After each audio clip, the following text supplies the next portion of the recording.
I got to tell you, I had a long journey to be here with you. This is my first time in Zimbabwe. It's my first time in Barangwa. We left at 9 p.m. Harare yesterday. And we got here at 4:30 in the morning. I was so tired. I literally take off my shirt and I collapsed. I was sure I will sleep till 8 or 9. I was actually worried about missing this morning. But God woke me up on the sunrise. I quickly got up. I put my talit. I turned to Jerusalem. I lay on my tefillin, my phylacteries. And me and Tatra were praying together. As sunrise came up. And all what I can feel is joy,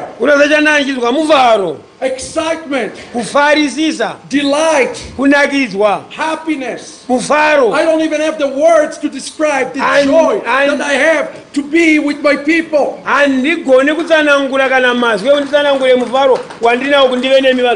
This is a prophetic season. Before I start, I want to ask you a question. How many of you are ready to study Torah with me? Look at all those hands. They're ready. Rabbi Jonathan, they're ready. So let's learn it together, this blessing. We're going to learn Hebrew today. Say with me, Baruch. Atah. Adonai. Eloheinu. Melech. Haolam. Asher. Kichanu. Bemitzvotav. Mitzivanu. La'asok. Bedivrei. Torah. Thank you, King of the universe,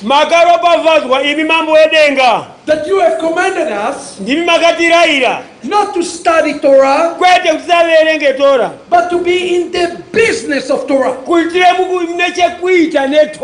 Jonathan spoke earlier about being in a business. Jewish people have a business, something that has been inherited and given to us. It is the Torah. I want to talk to you today about the business. No, you are in business. You're in the business of the kingdom of heaven. Why am I here? Because I believe that before Yeshua can set his foot on Zion again, on his fields of Zion, you have to make a pit stop right here in Berangwa. Let me say it again. Yeshua have to visit Berangwa right here, today and now. Every Jew is on his way back to Zion.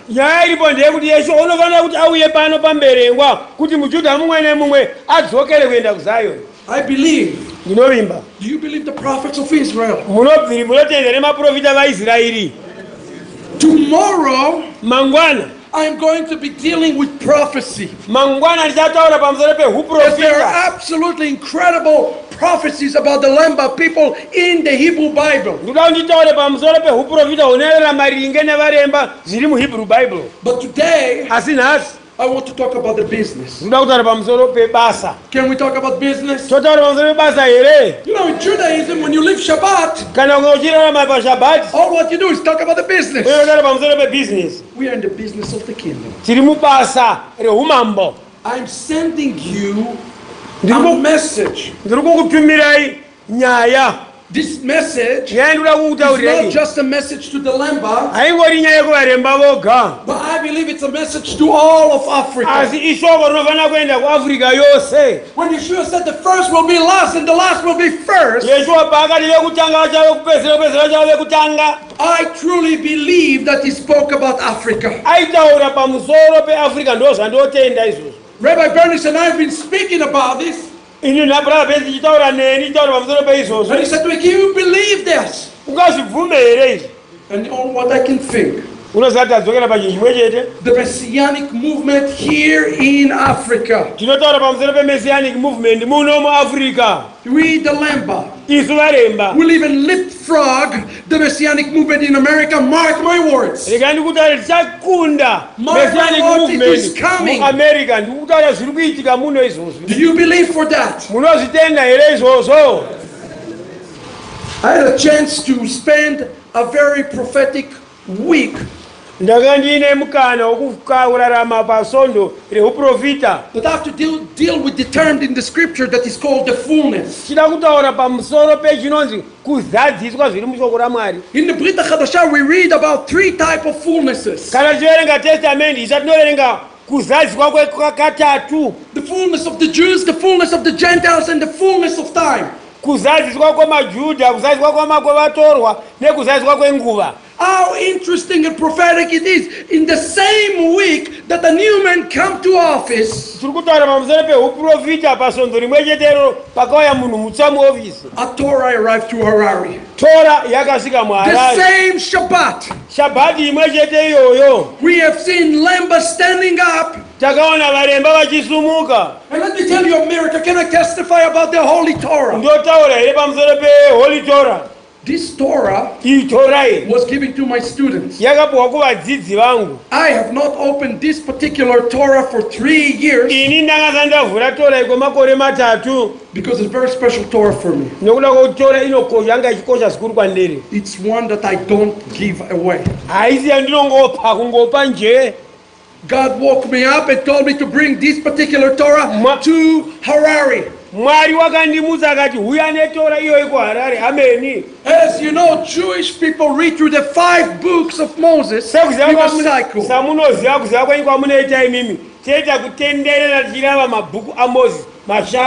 So we got Harare, here we gathered together a bunch of Lemba. Some of you, I recognize your faces even.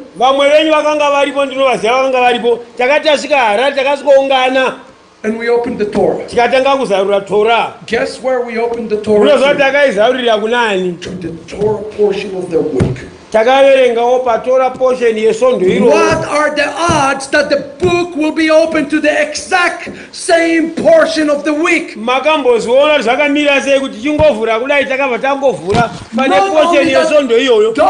that it was open to the Torah portion of the week, it's open to Deuteronomy chapter 22. When we were reading about the bird nest. And the strange commandment of that the Torah commanded us not to harm the mother, but to take the eggs.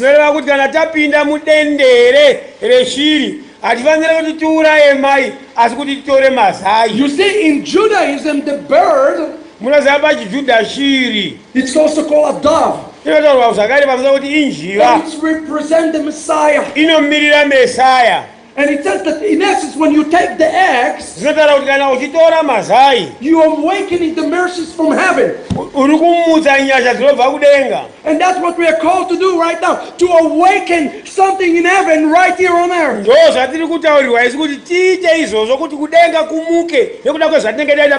I looked around me and some of the Lembas start to cry. And I asked him, why are you crying?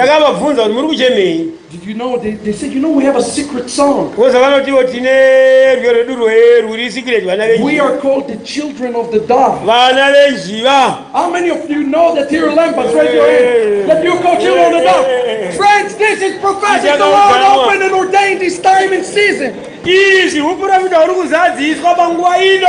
know I didn't make it up. I could not orchestrate it. I didn't know that. Can we say, Baruch Hashem, praise be to God, that He knows the fullness of time.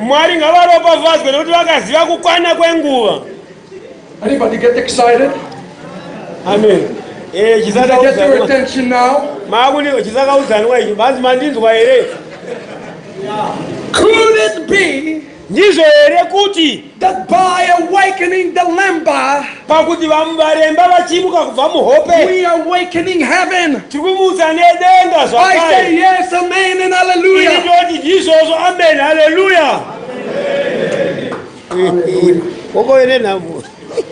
Where's my boy Tetra? Tetra, come here. Come here, my boy. I want to talk to you today about the culture of awakening the heavens. You know, there is a culture in the house of Israel. I want to talk to you. I'm an Israeli. I was born in Israel. I was raised in Israel. All what I know is Jews. My grandfather was a Rabbi. His father was a Rabbi. His father was a Rabbi. All what I know is Judaism. You know how special it was for me to have this young man here, see me wake up and running to pray with me. We brought him at the filling. Now he knows how to put at the filling. So we had to dive in together this morning. I want to honor Alex. Alex, thank you. Thank you. I bless you for investing in this young man. Thank you, because now I can continue the training with you. I honor you. We are working together. You see, this is a partnership. And that's how we get further the next generation. There's something exciting with this. And this spirit that's awakening is not awakening just the Lemba. It's awakening the entire continent of Africa. I want to send you greetings also from Higher Life Foundation. Higher Life Foundation, I founded by the Masiwa family.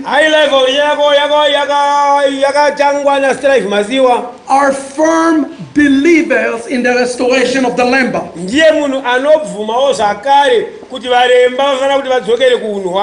And I want to tell you something. I said to Titi Masiwa a picture of Lembas in her house celebrating the Shabbat together with me. And she said, prophetic. That's all what I could say. Prophetic.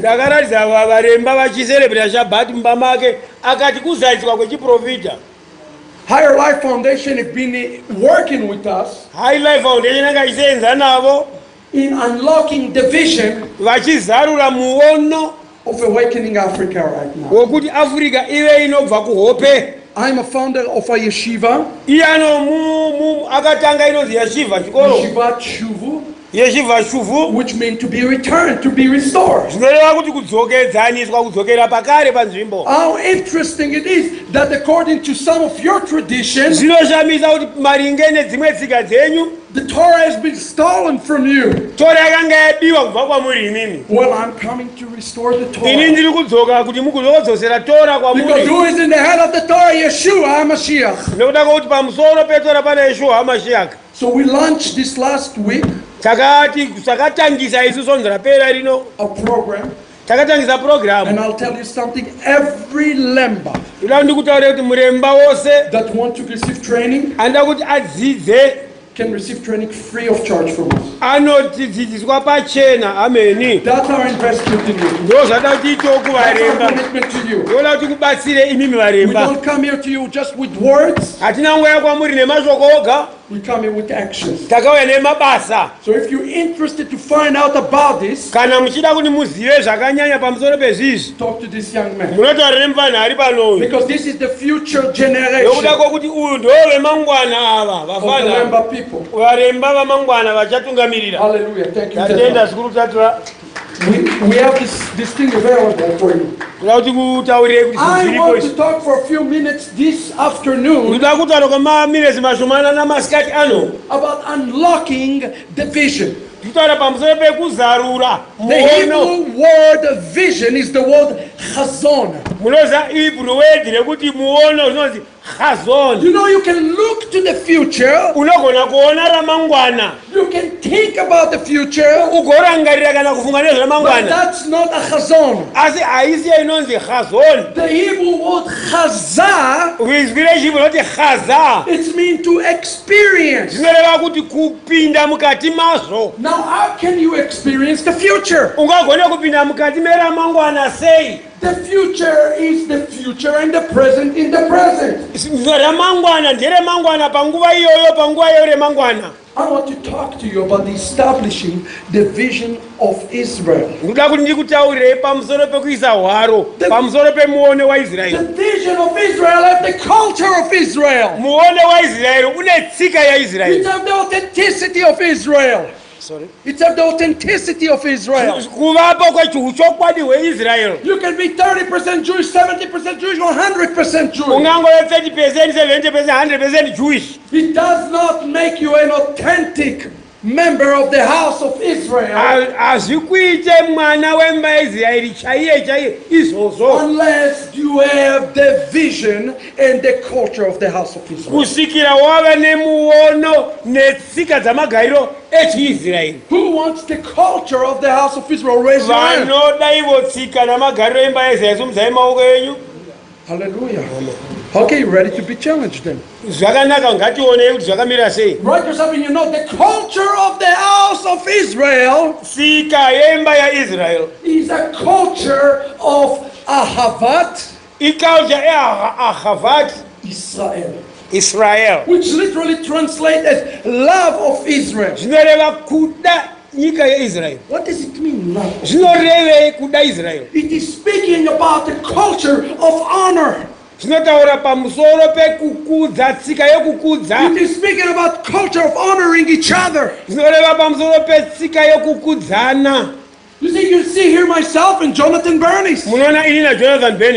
I didn't even know about their Kadima program. We are launching our own program. You know the first thing Jonathan said? Baruch Hashem. Praise be to God. Because it's not about my kingdom. It is about God's kingdom. It is not about my territory. It is about Hashem's dominion over Zimbabwe. The culture of honor has to be in the DNA of each and every Jew if they want to be part of the house of Israel.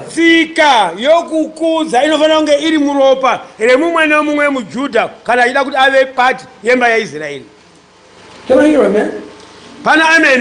Can I hear amen?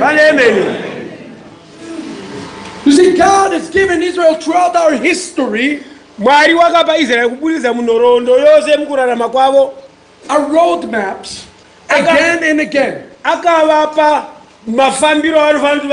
When Israel did not follow a culture of honor,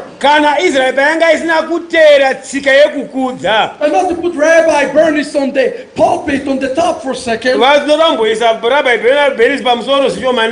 when I think about what Rabbi Bernice was able to establish here, I always think about Rabbi Akiva. Let me tell you about Rabbi Akiva. He actually was not much of a Torah scholar. But he fell in love with a woman named Rachel. And Rachel said, "Do you want to marry me?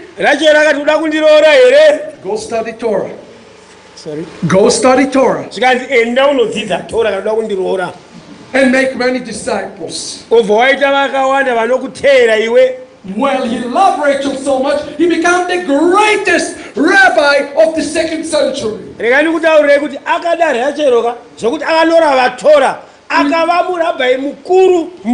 with more disciples than any other rabbi that we know. As a matter of fact, our Jewish tradition records 24,000 disciples in 10 years. But something catastrophic has happened.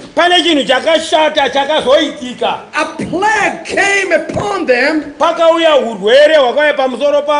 And out of the 24,000, only 5 survived.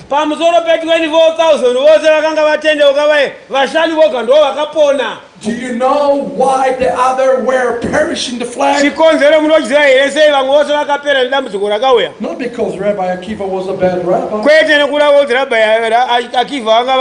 Our sages record and tell us it's because they did not honor one another. The culture of that left the house of Israel.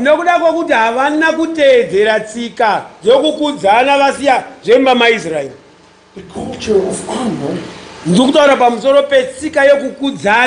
is what allows you to establish the blueprint by experiencing the future today. Look at me. I want to go for a moment for the Torah portion for this week. It's called in Hebrew Ki Tavo, as you come, when you come. We are in the book of Deuteronomy. If you want the exact reference, I will give it to you. We are in the book of Deuteronomy. I want you to go with me to Deuteronomy chapter 26. Deuteronomy chapter 26. Verse 1. Parashat Ki Tavo. And he says,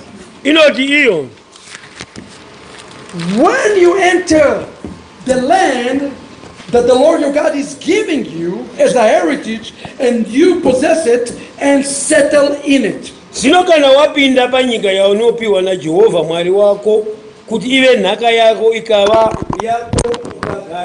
I want you to first of all pay attention to something interesting. He said he is giving Israel the land.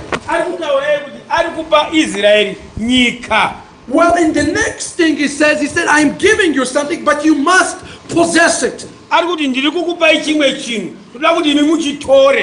Just because the God of Israel said, I'm giving you something, does not mean that you not have to go and grab it in power and in force.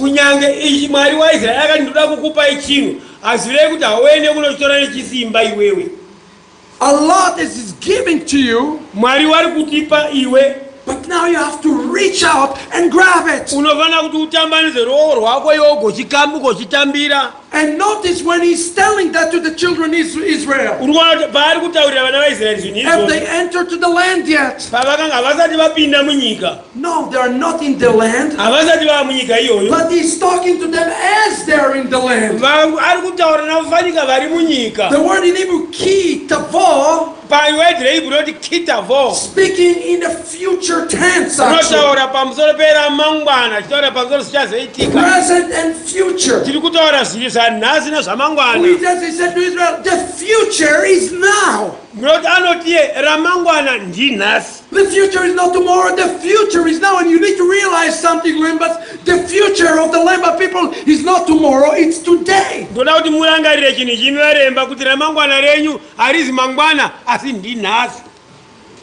Amen. Do you believe in the future? The future for the Jewish people is always Hayom. Today. And now. Yeshua said, do not worry about tomorrow. Tomorrow will take care of itself.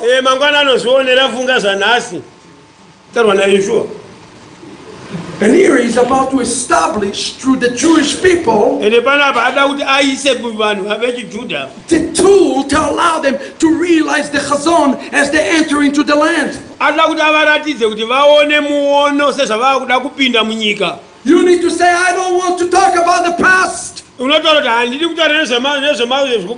don't want to live in the future. I want to talk about today because today is the future.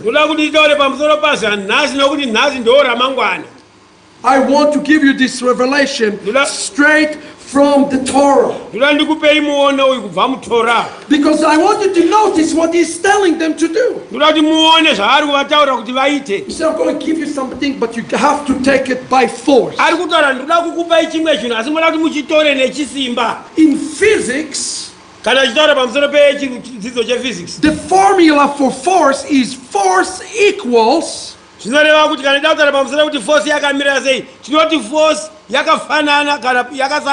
mass time acceleration.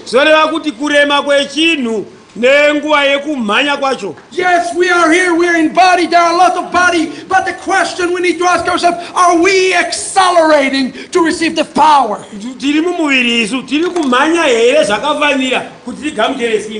And here God said, he didn't say, when you come, Joe and Kevin and Ken, as you come singular.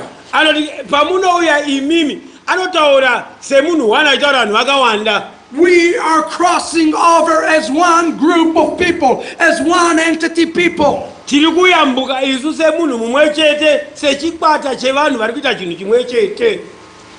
need to cross together. The Lamb need to move together. Now look with me at this text. He's saying, I'm giving it to you. You're going to possess it. And then he said the most important thing. I said, you are going to dwell in this place. Now this is critical. This word in Hebrew is the critical word in the text. That word dwell. The word dwell can mean two things in Hebrew. It has a very negative connotation, or it has a very positive connotation. When you, in essence, for example, in the book of Deuteronomy chapter 1, Moses delivered the longest rebuke to the children of Israel. But the message of the next 6 chapters is summarized in one verse. And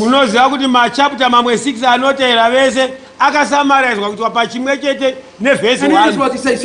You have dwelt in the mountain long enough.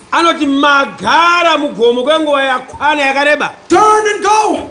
How prophetic that we have been standing right now on the mountain. You see, the word there in Hebrew, dwelt, is very negative word. But when God said to the Israel, go into the land and dwell it, he means go and consume the land. There are 2 options on the table here. Either we getting consumed by the land, or we own the land. You want to know what happened to the Lamb people? They were consumed by the land. But as Jewish people, God has called us to own the land. He called you now to take dominion of the land. He's calling you to take dominion over your synagogues. He told you to take dominion over the relationship. Own it, own it, own it. And a matter of fact, in the Hebrew language, a person that owns something has a name. He called in the Hebrew language chalutz. For example, in the book of Numbers, chapter 31, we read about 12,000 from each tribe. Chalutzim that went to go forward.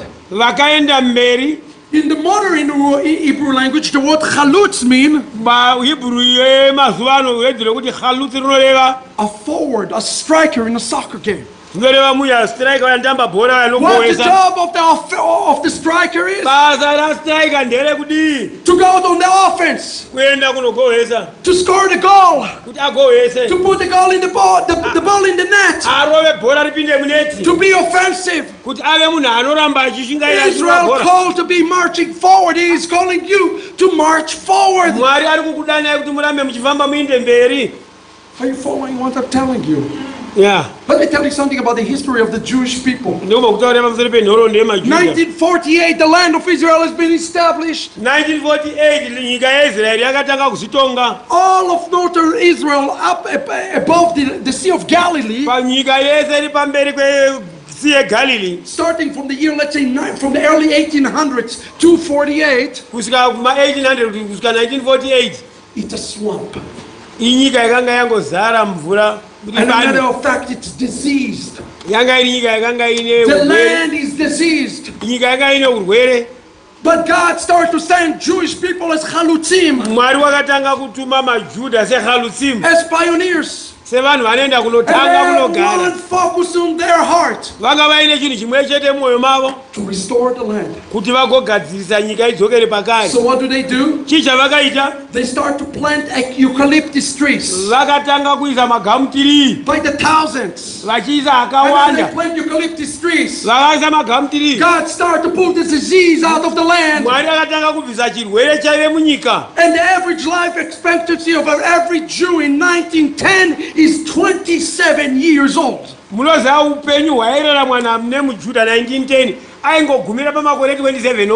As most of our people die of malaria. They did not were able to realize the benefit of going on the offense. But it is me, my generation, that realized this benefit. When you cross over, you might not realize all the benefit of the land. But establishing this culture of honor in the house of Israel will bring benefit to your children, and to your grandchildren, and to your great-grandchildren.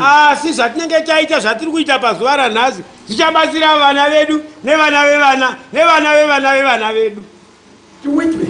Do you hear me today? Absolute is none other than the one who's going to go and make a path. You see, in my family, my wife is very adventurous. So when we're going on hiking, I always say, you go first. That's okay. If there's an animal, it will jump on you. Guess what? Here we were a few weeks ago walking, and she went forward, and she just saw the deer. Not a deer, one of those majestic, I forgot what the animal looked like, a deer. She's looking straight at her. And she came back, she said, did you see that? I said, seen what? You see, by the time I got there, the deer was gone. Only those who will go forward will realize and see the revelation, the greater revelation from God. Who wants a greater revelation from God? Well, go forward, march forward ahead of your brother.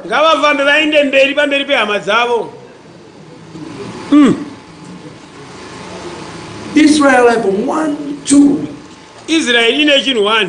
to own the land. And I don't believe it's a coincidence that the Lemba people awaken. I believe that Lemba people will call to spiritually lead the way to the greater body of Messiah.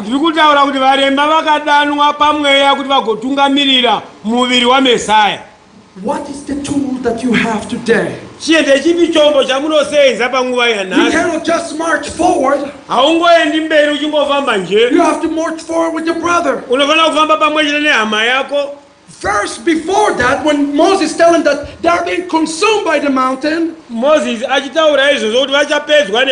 he give the answer to the house of Israel. anovapa mhinduro kuyo imba yaIsraeri. Beyond the Jordan, in the land of Moab, anoti kumberi kwaJorodhani panyika yaMoabhu, Moses took upon himself to expound upon the Torah. Moses wakatora nguva yekuti atsanangure Torah. The Torah represents the greatest tool that is given to the Jewish people ndochini chikuru chakabwa kuvanhu vechiJudha to march forward kuti vafambe mberi and establishing the land. vaende kunotora nyika. The land represents our movement. Nyika The land yakamirira represents the body of Messiah. nyika yakamirira muviri waMesaya.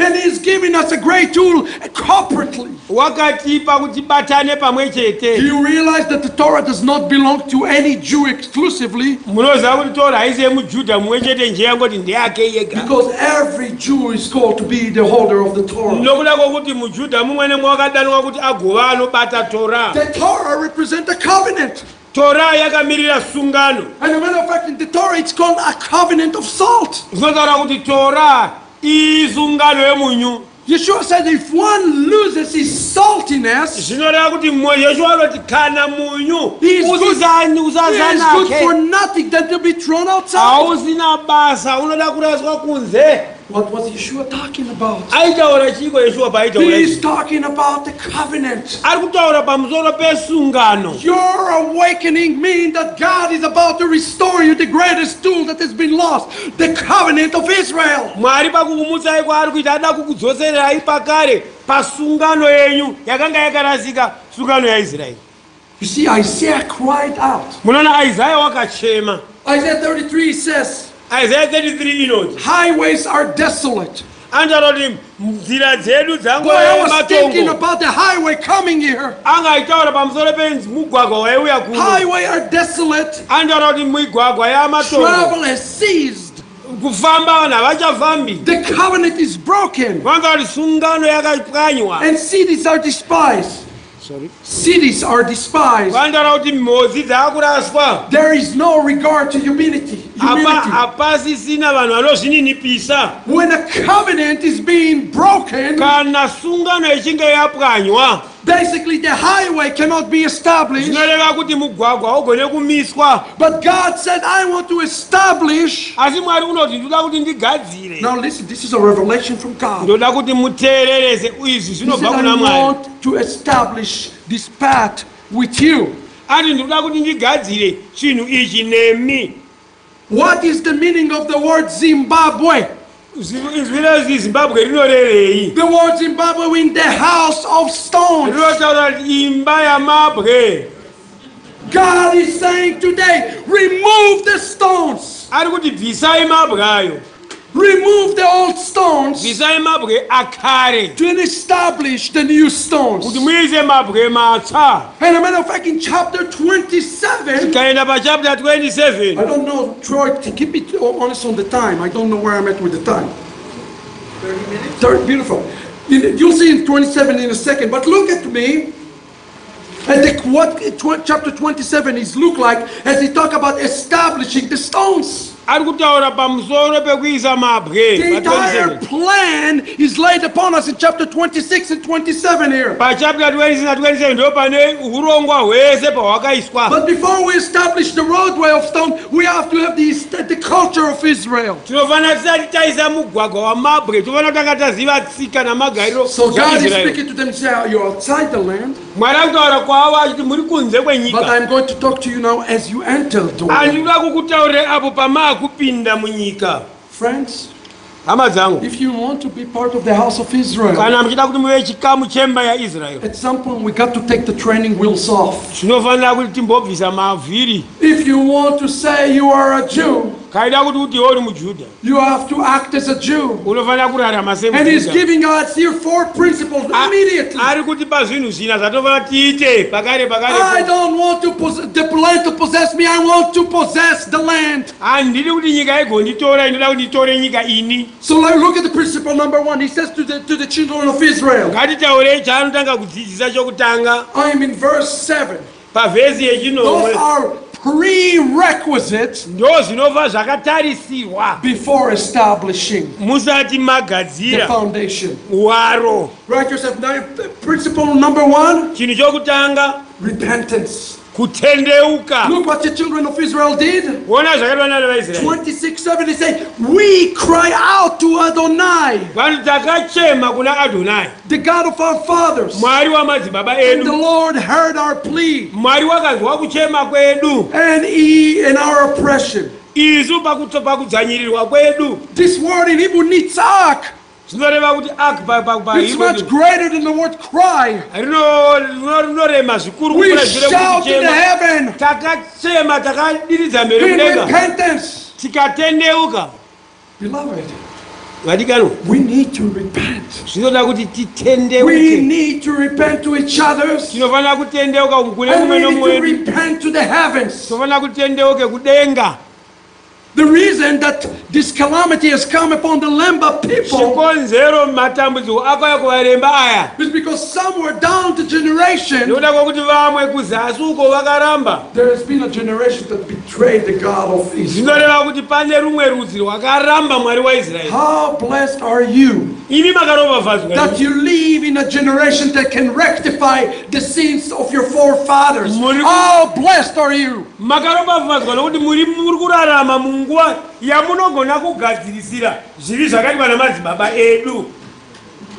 Number 2, God has the best for you. Remember, they're not yet in the land, but here they say, He brought us to the place that is the land, a land flowing with milk and honey.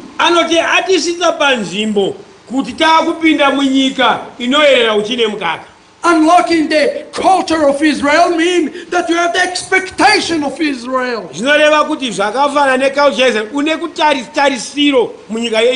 In 8 days or 7 days, we will, I think in 7 days, we will have the Rosh Hashanah, the Feast of Trumpets.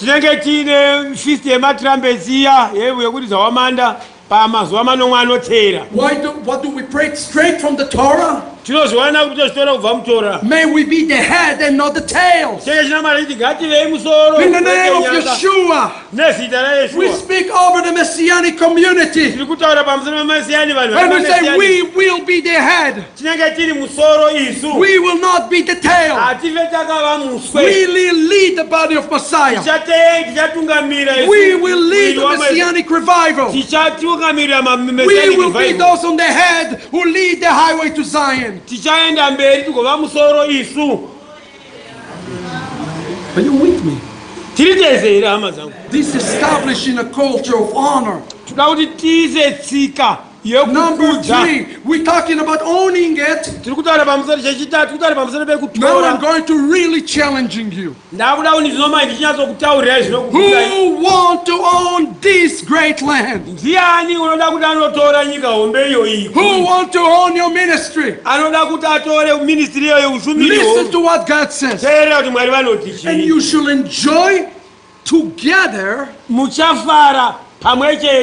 with the Levite and the sojourner, the Ger, the sojourner in your midst. Oh, that the bounty that the Lord your God has bestowed upon you and your household. The dwelling in the land, the conquering of the land, does not mean that the land belongs to you. It belongs to us. We need to learn to say us. We need to learn to say we. Every day when I get up and I pray, our Jewish sages teach us that we pray on behalf of all of Israel. The problem that we think that any of us can own the entire pie, the entire land, the entire movement.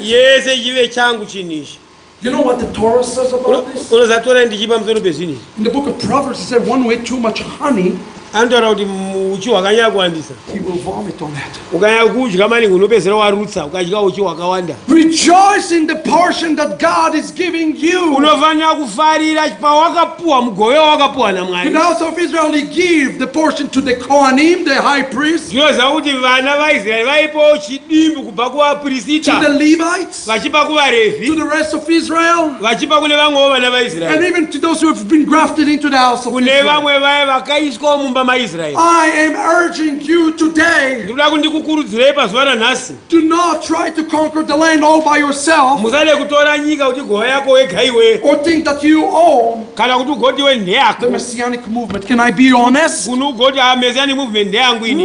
None of us own the Messianic movement, hakuna kana mumwe chete ane Messianic movement ati ndeyake, including Jewish Voice. kana Jewish Voice haizi yavo. We are on it together, ndeyedu tese isu. but that means the ownership is shared. nekuda kuti That zvendezedu means that the burden is shared. zviri vamwe chete That ndezedu. means that we have to truly carry each other burdens, as it says in Galatians 6:2. ndopatinotakurirana mitoro sezvinotaurwa muna Galatiya. Some of you look. vamwe munotaura muchiti Jonathan Bernis is alive. Hallelujah. Jonathan Bernis akati haleluya, I have to be here. toda kundive iye. Okay, next week Jonathan Bernis is not here. Next week Jonathan Bernis anenge asipo. Are you going to give each other hugs muchahagana here and asipo, kisses, muchikisana, or support each other? muchibatsirana asipo Jonathan Or Bernis. do you do it just for kana kuti appearances? munongosana kuti Jonathan Bernis aripo moti vanenge munodanana. Hey, I'm Israeli. ini ndiri muIsraeri, We don't play games. hatitambe magemu. We are being brutally honest with you. isu toda kutaurira chokwadi hatinyeperane apa. Drop the Shabbat smile and get real with each other. tinoda kubudana pachena. The land belongs to us. nyika ndeyedu. If anything, the Messianic Jewish movement here should belong to the Lemba people corporately. If anything. kana paine chinhu chiripo chinonzi chejewish voice ministry ngachive chevaremba vakabatana.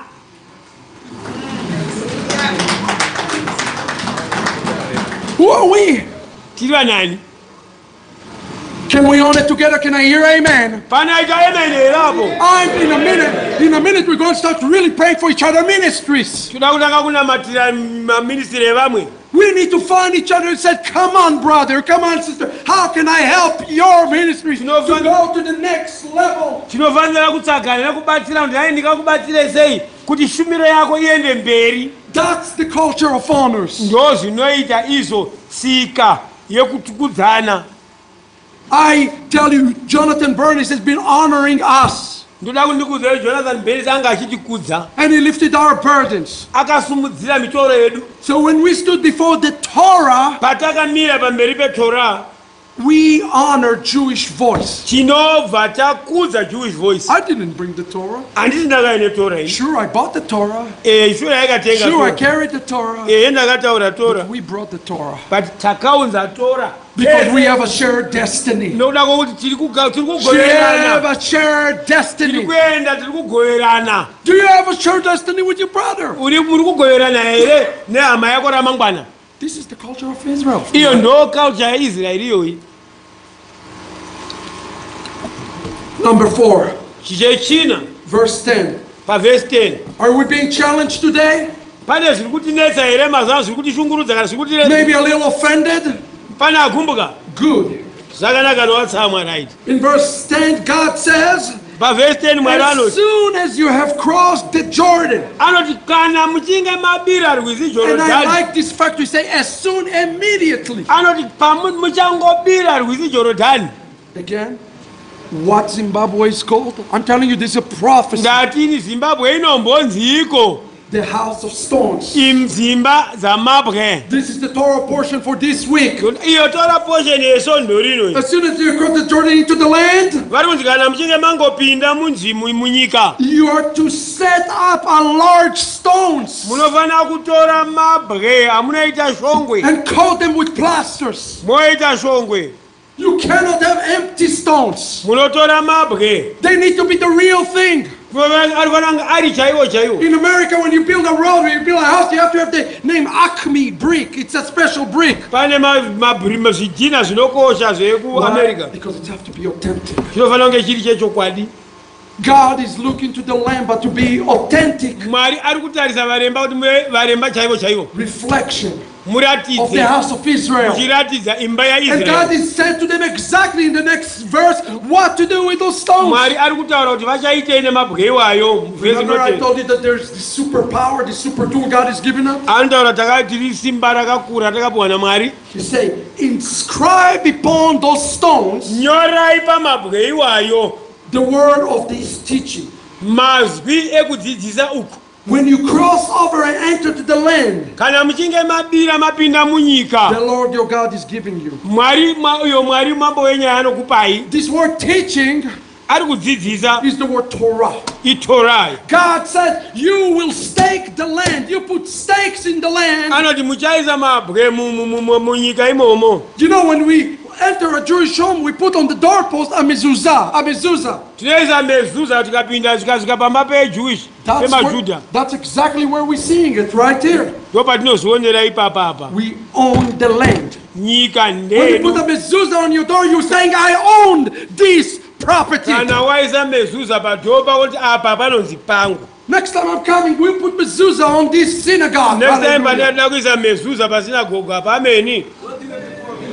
Oh, hallelujah. Even better. God is calling you right now to stake the land with the words of the Holy Torah.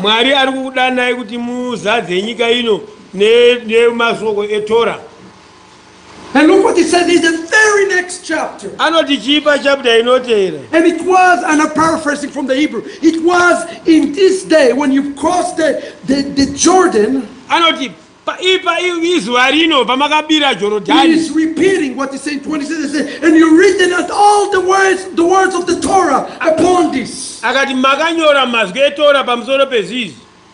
want to share something with you. How many of you want the real stones? How many of you want the real cornerstone? Yeshua is called the real cornerstone. He is the Evan Pina. You see, in Judaism, we know that the Hebrew word Evan, stone, has a prefix of the word Av and the suffix of the word Ben. The Father and the Son must receive honor in order for the stone to be authentic stone.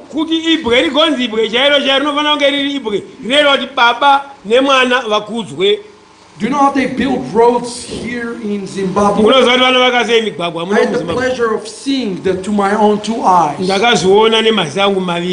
They don't scrape the old road. They just pour concrete over the old. But God is saying, you scrape the old. Completely scrape the old. And establish the, you know what I'm talking about. You see how they build the road. In Israel, they put metal net. That there will be a sure foundation. God is saying, make a foundation that will last. Now the interesting thing here about those stones, God is saying, please make sure you don't leave a single stone. Remember, the 10 northern tribes were commanded to destroy the altar. They didn't. The land owned them. And they were exiled. I am talking to you about your survival as Jewish people. Your survival is dependent about returning to the covenant of Israel and establish an authentic covenant with the Father and the Son.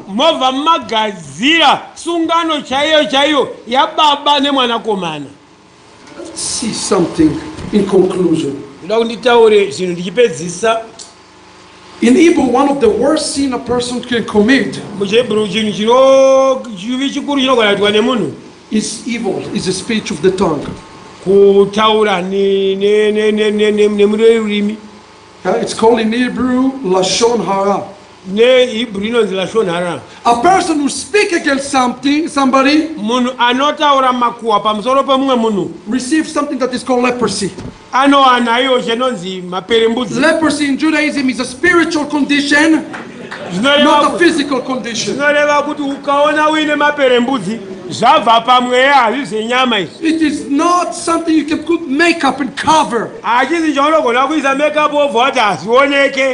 You know, so when the man asked Yeshua to heal him, Yeshua did not heal the leprosy, he healed his spiritual condition.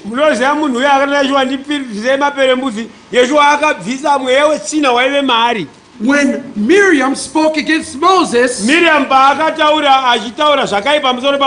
she became leper. The word in Hebrew, leper, is from the word motzi, what coming out. Ra, evil. What is coming out of you is evil. Now when you speak something that is evil, it's going somewhere. Pay attention closely. Where does it go to? Turn with me quickly to the book of Leviticus, chapter 14. I think it is. Yes, we're going to quickly look Leviticus 14 in beginning of 33. Amazing. We learned that there is another kind of leprosy. A leprosy that's coming out of a person. It's not just going nowhere. Look what the Torah says. As I'm giving you a house. Paraphrase 34. As I'm giving you a house, as you enter the land of Canaan, and you're entering a house, and inside the house, in the walls, there is a leprosy. Do you understand what I'm telling you? Leprosy, the sin of the tongues. The sin of the speech affect the house. God is here telling us how to deal with this. It's quite disgusting. It's about a red and green color. And look at verse 40. And the high priest commanded to pull every single stone that have the leprosy.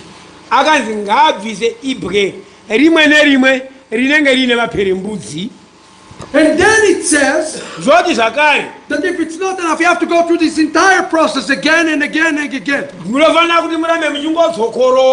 Even if the house turned to ashes.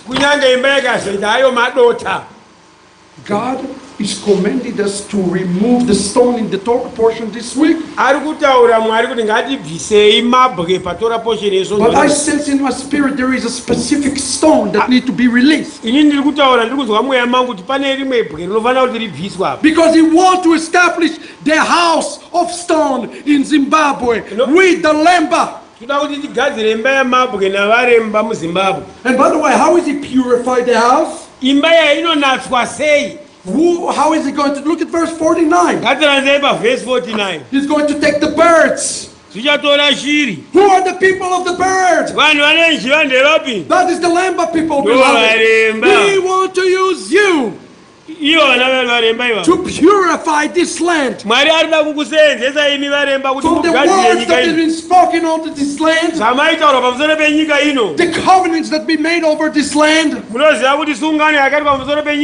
the ancestral worship and nonsense that have been introduced even to the Lambas.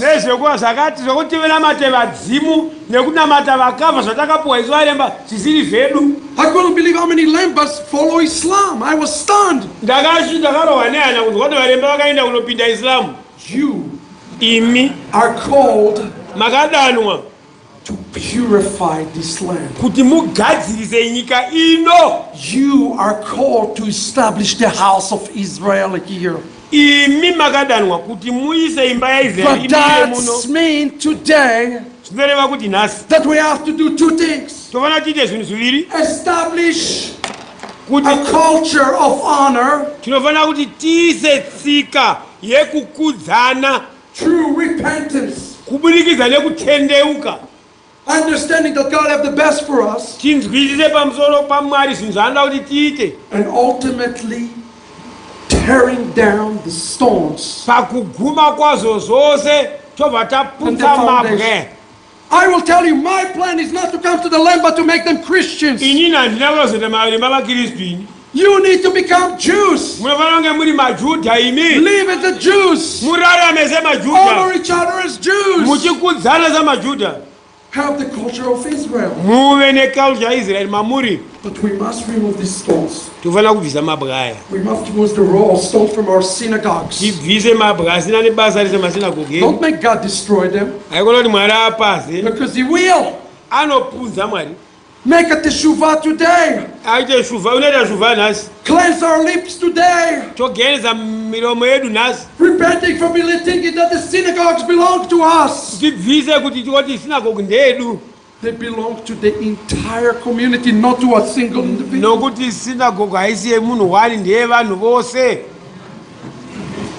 Can I say amen? This is the word of the Torah. You choose. Do you want to be part of the house of Israel or not? Who wants to make a covenant? Why are you looking to heavens? Look to each other. The covenant with each other is the covenant of Israel. I am asking you to stand up with me. Where's this worship team? Come on. We are going to break. Don't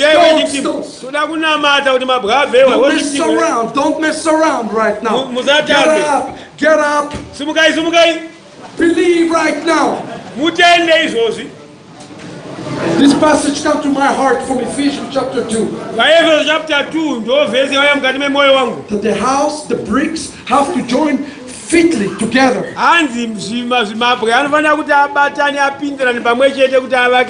In the book of 1 Peter, each and every one of us call a living stone.